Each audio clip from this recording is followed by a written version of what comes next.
네, 반갑습니다. 청춘부동산입니다.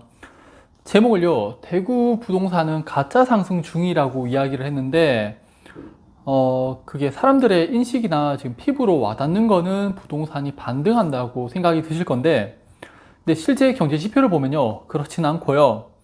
왜 이런 모습이 나타나고 있는지 설명을 드리도록 하겠습니다.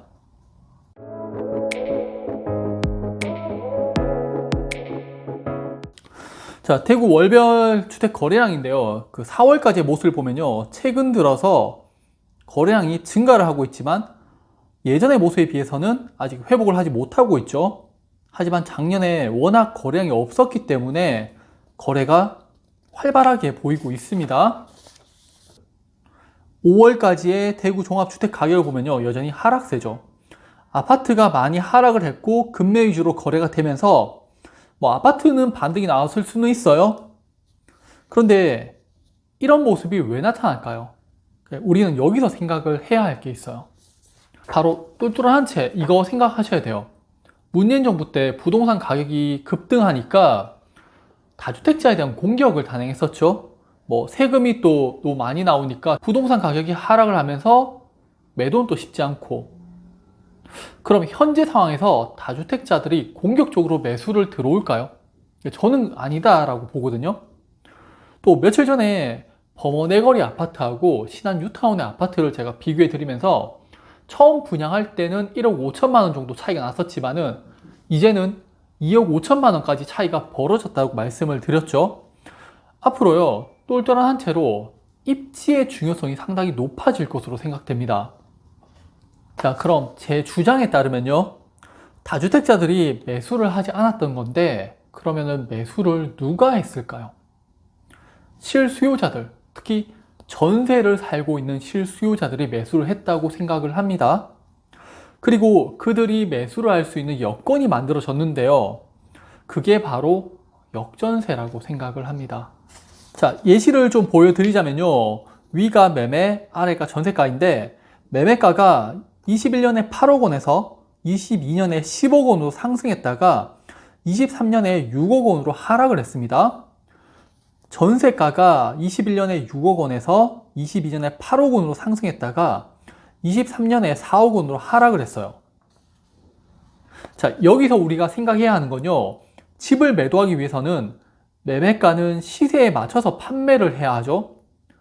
21년에 8억 원에 매수한 사람은요, 23년에 집을 팔기 위해서는 6억 원에 매도를 해야 하고요, 2억 원 손해를 봐야 되죠. 그런데 21년에 6억 원의 전세를 들어간 세입자는요, 23년에 임대인이 보증금을 돌려주기만 한다면은 6억 원 그대로 돈을 받아갈 수가 있는 거죠. 그럼 21년에 매매가가 높아서 6억 원의 전세를 들어간 세입자는 현재 6억 원으로 하락한 아파트를 매입할 수 있는 겁니다. 현재 외지 투자자들이 들어와서 매수하는 것도 있지만요, 저는 대구의 실수요자들의 참여가 부동산 가격의 반등을 이끌고 있다고 생각을 합니다. 지금의 부동산 반등이 지속적으로 될 것이라고 보느냐? 저는 조금 이어질 거라고 보고 있어요. 우선 지금 나온 악재는요, 누구나 알고 있는 악재거든요. 그래서 거기에 대해서 대비를 충분히 할 수 있는 시간도 있고 여유가 있어요. 하반기 역전세 이야기 나오는데 정부에서 바로 대출 규제 완화 이야기를 하면서 돈을 계속적으로 풀어주고 있죠.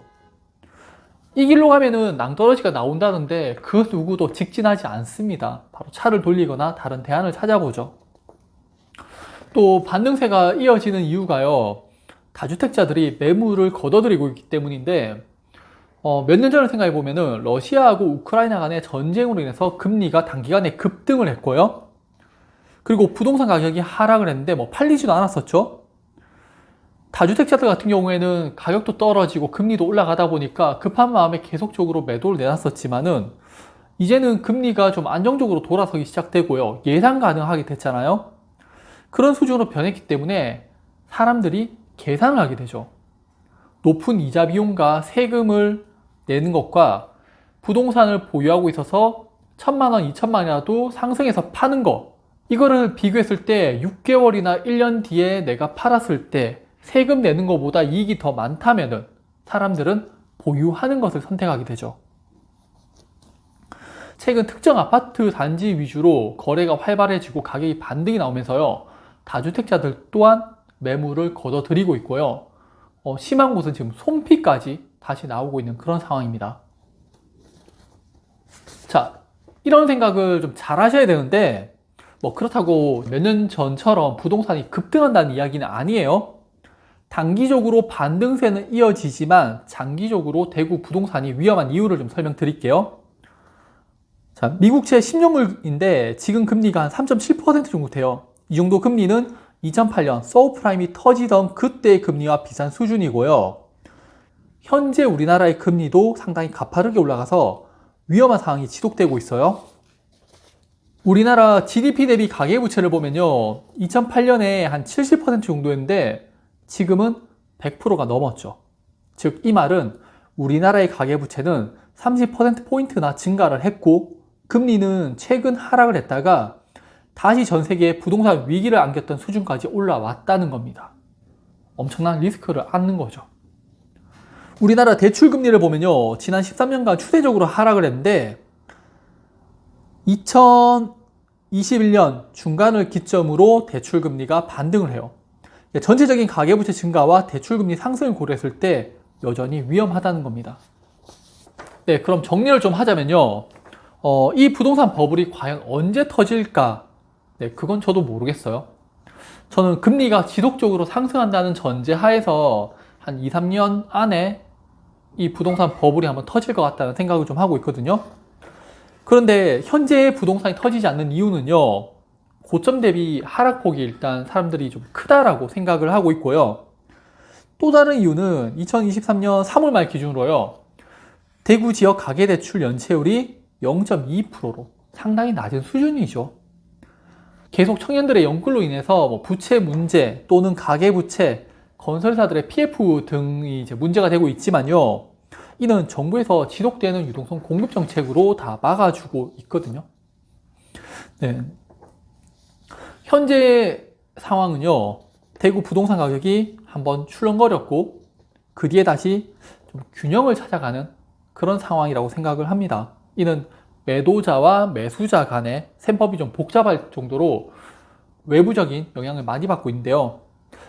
당분간은 윤석열 정부의 유동성 정책으로 인해서 좀 부동산 가격의 안정세를 이끌 것으로 생각을 좀 하고 있고요. 장기적으로는 여전히 가계부채라는 그런 큰 악재가 남아있기 때문에 언제 터져도 이상하지 않을 그런 상황이라고 봅니다.